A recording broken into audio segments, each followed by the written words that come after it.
Thank God. It's Friday! Woo! Welcome back to another episode of Thank God It's Friday podcast. We're your hosts today, Kimberly and Carissa. And our topic today is Inside The Achiever's Mind. So today our guest star are... Please introduce yourself. I'm Bryant. I'm an SH3 student right now. and I'm Nathan. I'm also in SH3.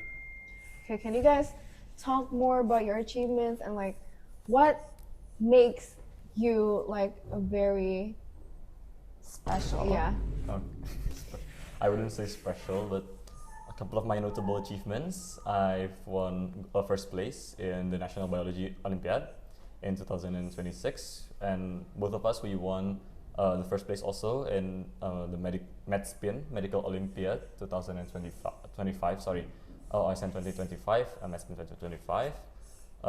We've also been partners for the we've also been partners for Science Fest by Unpar in 2025 also.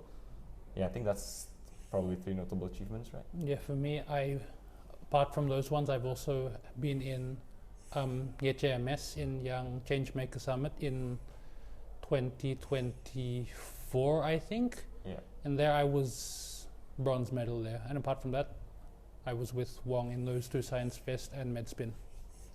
As you guys can see, this is his book, guys. It's this thick, guys. That's how he did achieved you it. read that? Did you read all that? I finished it in 8 months ish. Oh wow! That's just amazing. How was the book actually? Was it? It's actually quite fun. I mean, the thing that scares most people is seeing it so thick, but it's actually it's a big storybook. It's basically a big storybook of how nature works, and so I think if you take it step by step, little by little, it doesn't take much at all to actually finish reading it. That's interesting. That's really interesting. So we would like to ask you guys a few questions. First about your journey. So what made you guys join competitions in the first place? Go ahead. I'd say ever since I was small, I've always been a competitive person. And I guess I was brought into the world of competitions by a friend of mine. When I just came to this school in SH1, I was brought into Medspin. So I had a team with a friend of mine, and it was a separate group from Wong at the time. And that was the first time I was really exposed to these types of competitions. And I guess from there, after I studied for a while and I joined a couple of these competitions, and after I lost a couple of them as well, I became more and more motivated to join more to try and prove myself. Okay, so for me, I came from a swimming background. I've swam from 4th grade, primary 4, up until first SH1. So I've swam competitively for those years. Since then, it has really put the foundation of me in competition and in achieving things. I've started going to scientific competitions since primary, although I had quite a big break in junior high. I didn't join any competitions for 3 years. Then I went back in senior high after having, not finished actually, still in the middle of finishing this book. I tried joining OSK, and fortunately I went through.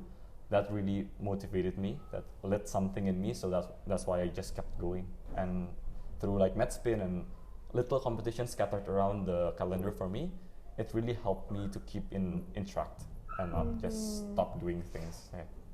Yeah, like how was it actually feeling like winning OSN or like Medspin? How did it feel? Oh, those are two different things for me. So, OSN in general, so a little background in case you didn't know. OSN is the biggest scientific Olympiad in Indonesia, the national one. It is being held by the Ministry of Education, and it's one of the oldest one in Indonesia. So that's OSN, and OSN is an individual Olympiad. So it's amazing, but it feels like winning. I mean, I associate it as people winning the Olympics. So they have reached something so high, and then they just stop there in a sense. So I stopped there. It's amazing feelings, an amazing feeling. I've studied for almost 2-3 years now. But yeah, well, Medspin on the other hand was fun. So OSN, I won OSN, and then it felt amazing, obviously.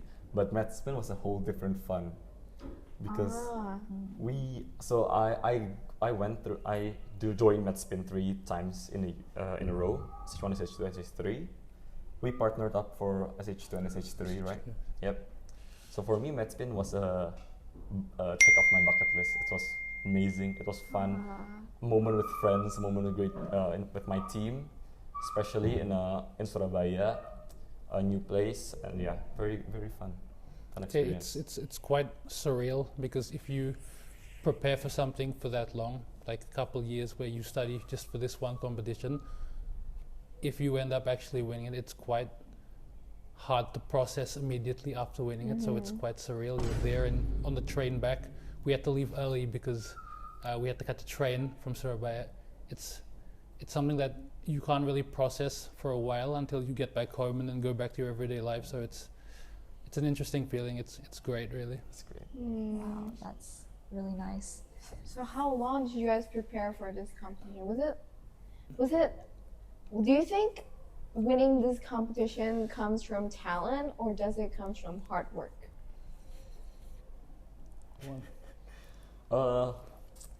So for me, the foundation that I prepared biologically. So biologically, like I prepared in a biological sense, studying biology for almost 3 years now. So yeah, 3 years for Medspin, 2 years for OSN. But I studied for the medical aspect of Medspin approximately maybe a year, maybe 6 months, 6 months to a year for the medical sense. For biology, is 3 years.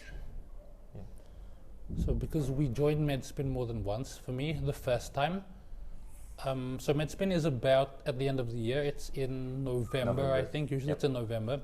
So the first year I joined, I started studying maybe early that year. So I think maybe February or March, our team was formed. And that's when I think I started studying. But on that year, that's when we lost. So we only won the year after that. And so if you, for Medspin alone, if you count how long I studied for, I guess it's probably maybe just a bit under 2 years, something around that number. Does it come from talent? I really don't think so. I think for me, I don't have a genius talent or something like that, but I feel it's very hard work. It's all about like consistency and discipline, and how like keeping the motivation alive, keeping the fire lit to keep studying, even though in some cases, in some moments, there's some depressing moments, there's some downfalls, but keeping the motivation to study is the most important part. Actually, for me, I don't really know the answer to that question myself. I think the only real reason I was able to go so far in Medspin was because I was with Wong in the team. So I myself have tried to figure it out. I've asked Wong like, what makes you different from everyone else? Because being able to win gold medal in OSN, that's top 5 nationally. He was 4th. I don't know how much talent really does play. So I myself, I don't know what the answer to that question is, but I would say hard work definitely does play a big role. It's just that, how do I say this here? It's a lot about luck. There's probably an aspect of luck in there as well, but I don't know how to answer this question purely by myself either, if I'm being honest. Yeah, I see. So you guys say that you guys take like years to prepare, right, for these competitions. Was there any moment where you guys felt really like anxious, nervous, and almost giving up? Nice question. For me, there's 2 different aspects to that. Anxious and almost giving up. Those are 2 different sides of preparation. Almost giving up, I've experienced that quite a lot, especially after my first OSN in 2024. So I lost, and that was a very hard moment for me, for Medspin and OSN. I lost, And yeah, that was a very hard moment. And I had to take a break for approximately like 3 to 4 months, like off studying completely. That's the part where it's almost giving up. For anxious, because I was raised in a swimming background and very familiar with competitive environment, I rarely get anxious except in the time of the competition itself. So during the competition, there may be some times where I feel nervous or anxious, but it's not a very big deal for me. I mean, I feel like I can get over it quite easily and get to my peak performance there. What about you? I think for me, because I guess you could say my competition career is relatively short when you compare it to Wong and some others who have been since primary. I only really started taking it seriously maybe after my first year at Medspin, where I didn't do very well. Because I didn't do so well, I felt like I didn't study enough, I should work harder, so it actually made me more motivated. And because I guess you could say my whole time in competitions was focused, it was centered around Medspin, so I never really had time to give up, because I always thought next year will be better. I only really had one other chance. As for being anxious, I think as a person I don't get anxious very much, especially even when the competition is happening. Even in the grand finals, I feel like I'm someone who can stay relatively calm under pressure. I think that's, for me, I don't get anxious very much. What was the hardest part of preparing everything? I think almost certainly being consistent is the hardest part. Every day it's like, I only realized it maybe recently, after now I'm done with my competitions, that now when I'm done with school I can just go home, and it's almost like I don't know what to do anymore, because before this point, anytime I was at school, when you go home you have to think, okay, I have to prepare for the competition, I have to study a bit. But now it's like now that I realize that the consistency really is the hardest part.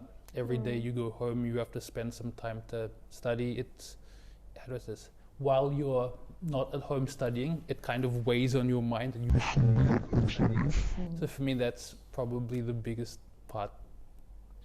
The hardest part. So I agree with Nathan. Consistency is definitely hard, but it really helps if you have a good environment, good quality people around you, like Nathan, Jimmy, and a couple of other people. That helps motivates when like you feel like you don't want to do it. And another hard part for me, I mean it's hard, but again you have to surround yourself with good people, is finding places to study. What I mean by that is finding books, finding YouTube channels, finding places where you can get that material, and especially relevant to the topic you're competing about. Yeah, so finding places to study and staying consistent, that's like the two hardest part of preparing. Yeah. Do you think that there's something that people misunderstand about joining these competitions? Oh yeah, definitely. I mean, biology as a whole, I won't say I hate it, but I really don't like it when people think that biology is all about memorization. The fact is, in senior high school, especially in biological Olympiads, the memorization is relatively minimal.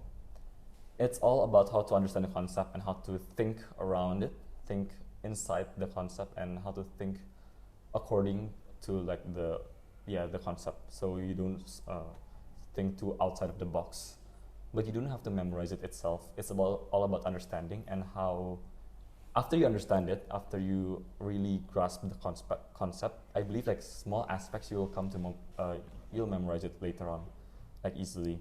And a lot of these competitions are actually, it's hard definitely, but you don't need to be at like the actual top of the class. You just have to surround yourself, like you have to you have to be with good high skilled friends also.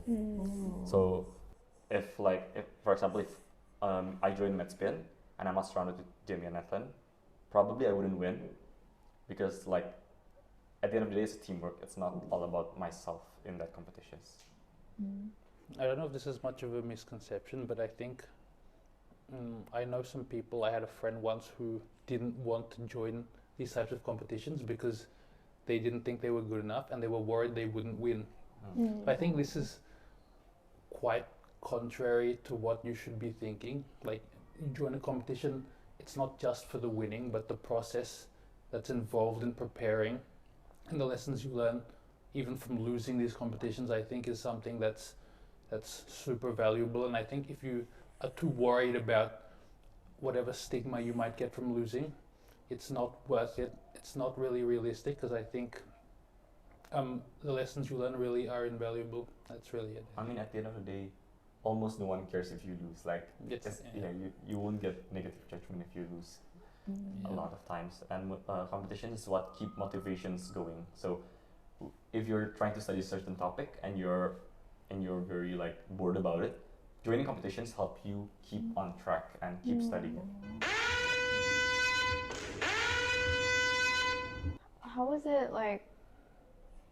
Did you ever feel like for example, joining Medspin, joining OSN? Of course, it's a very big competition. And you're competing against so much people. Do you ever think like that dream to win is too big? Go first, Nate, for this one.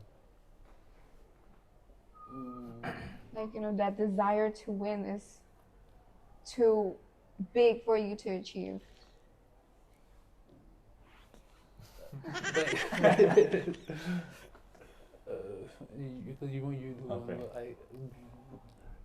So for Medspin, for OSN, I'll start with OSN. OSN, yes, definitely. There's a couple of friends of mine. I think definitely more smart than I am, or more talented than I am, and more experienced than I have. But they ranked below me because they were basically just not lucky at that point. At that day, they were not lucky, and so they ranked below me. That's definitely the hard part of competitions, especially like I imagine being them, seeing this newcomer, seeing me suddenly ranking above them, only because they were not lucky that day. That must have been very hard. So yeah, definitely gold in OSN is very, very out of reach for me. In the beginning, I thought that. For Medspin, so we had I had a trend, as a very good trend. So first year I joined, I lost at the semifinals. Second year I joined with Nathan, I lost at the finals.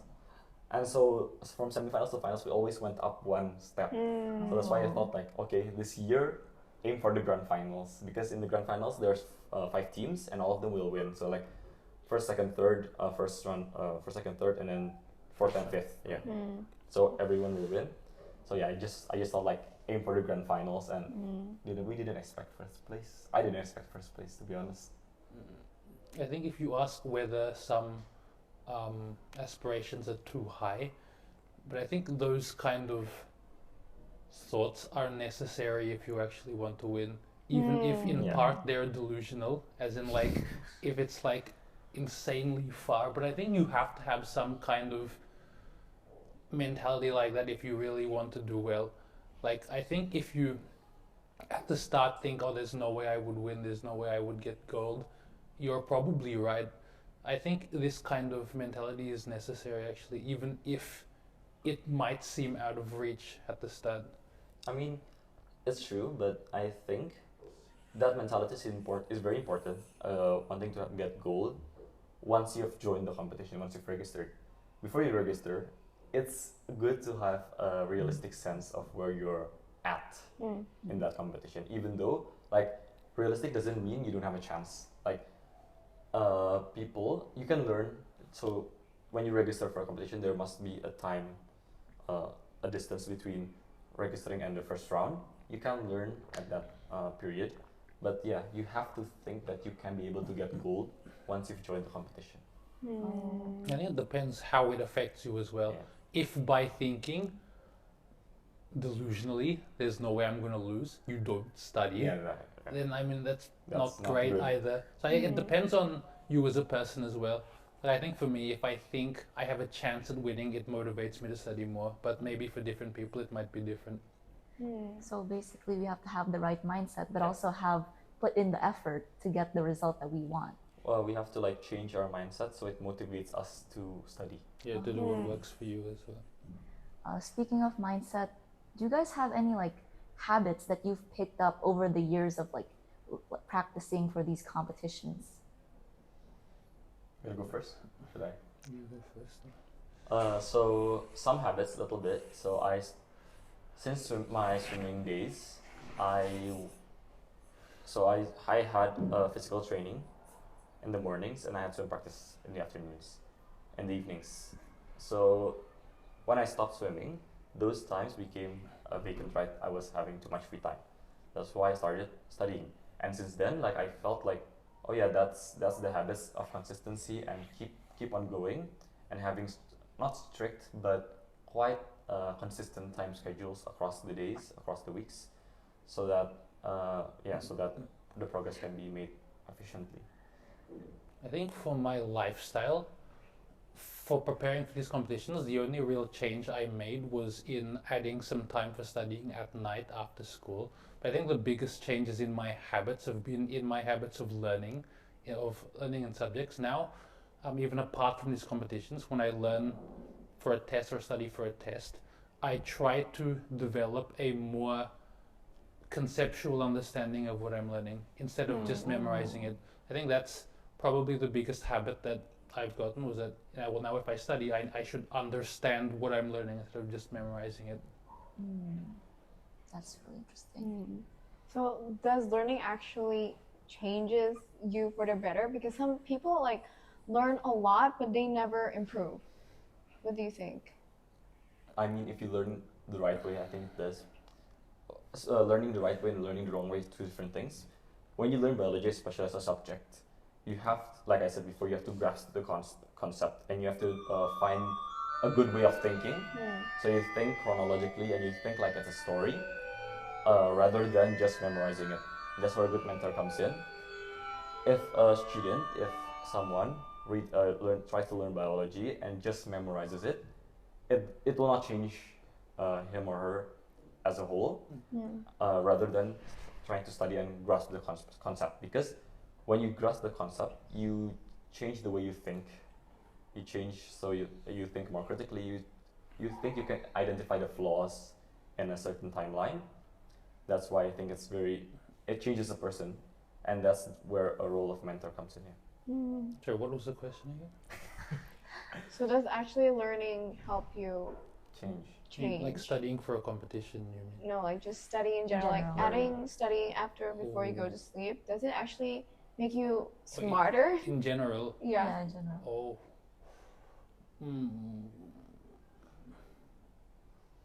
Well, I think if you have, by studying before sleeping, I guess, or having an allocated time for studying, it builds good habits by itself. So I think you should, especially if you're still in school, spend some time every day to study. I think if you bring it more to the context of competitions, I think it's good to have goals, which might seem quite far-fetched, but when you're studying, what are you studying for? Whether it's for a good test score or whatever it is, I think it's more so that it's these goals that help you improve as a person more than the actual studying. So I think it's good to have these. Well, yeah, I think everyone needs goals, and I think studying is a way to, I guess, manifest these goals in a way that's realistic for students. Oh yeah, one more thing probably. You have to celebrate small wins. When you achieve the goals, you celebrate small wins, small goals you achieve. That helps you study and keep going. Actually, yeah. So it becomes like a motivation for you. So obviously, Brian Wong is very good at biology, and you're very good at chemistry. Do you guys have any tips and tricks on how to be good at those subjects? Honestly, if you want tips how to be good at biology, hit me up. Come on, let's. Being good at a subject is very personalized. It depends on how you study. It depends on you as a person. But in general, biology is very much like a story. So all of these systems in this universe, either it's your whole body, either it's your body or plants or anything, is actually connected. So yeah, you have to take it as a story. You have to grasp the concepts, and you have to take it slowly, and don't memorize it. Don't memorize too much. Don't try to memorize like I have to memorize this, but more of look at it as a story, and just take it slowly, one step at a time, one part of at a time. Yeah. I think for chemistry in specific, a lot of people in SH especially, they seem to be scared of chemistry, as in like the material they learn at the start seems to be really difficult. It seems to be abstract. They can't wrap their head around it. I think it's important, especially for chemistry, that you don't be too scared of it at the start. It's not as difficult as it might seem initially. And I think it's also really important that when you're studying for anything, but especially for chemistry, that you find a way of studying or a course that suits you. I think if let's say if you can't learn from reading books or it doesn't suit you, you should find a video course that helps you, or just do what you can to find a method that works for you. I think that's important. That's what I did, and it worked for me. So at the end of the day, it's about how you understand yourself to study. Yes. Yeah. And also like the mindset and the effort you put in for these competitions. Yeah, and reaching out. It's never wrong to reach out. Like, if you're stuck at some point, you can reach out to your teacher, to someone else, probably to help you, guide you, and motivate you to keep studying. Yeah. Do you guys have any word of advice for anyone who's like going to face a competition soon?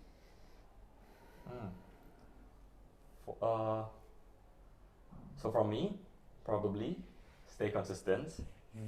It's never wrong to ask. It's never wrong to reach out.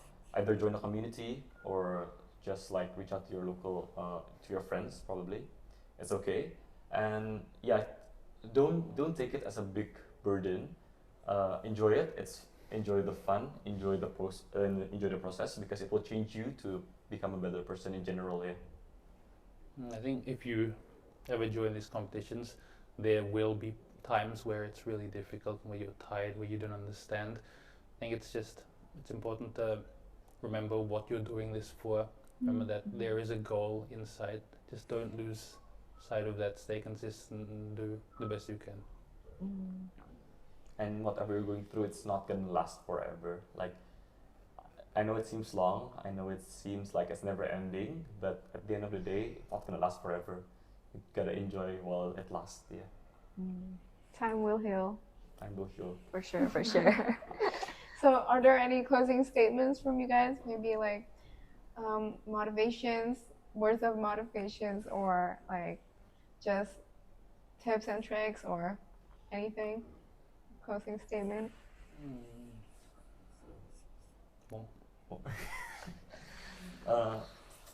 Yeah, I guess that I don't know what to say. I mean, yeah. If you want to be good at biology, start reading. Have fun. Learn slowly. Take it piece by piece. Remember to get the concept, and feel free to reach out if you want to reach out to me or someone else about studying biology. I'm totally open with it. For Olympiads or for school, it's totally fine for me. And yeah, don't stop and just keep on going for me. I think for me, if you aren't sure yet what kind of competition you'd like to join, just figure out what you like first. Once you have it, just stay consistent, stay strong, and I'm sure in the end it'll work out. Even if you don't win, you'll learn something in the process. Just enjoy the process. Try to enjoy it. I know it seems like absurd and like impossible, but just try to enjoy it and keep yourself going, keep yourself moving. Yeah, guys, enjoy every process, because every process is a learning process. Yes. And it will eventually lead to the result that you want. Yes. I mean, Not yeah. Yeah, I mean, you'll try. Sometimes it doesn't work out, but yeah, it's okay. Yeah, it's fine. Life goes on. Life goes on. So I guess that wraps up for TGIF Podcast, episode 2. Thank you, guys. Thank you, guys. Thank you for joining us today. Yeah, my pleasure. Thanks. Thank you so much. Okay, let's say Aussies Imperium signing out.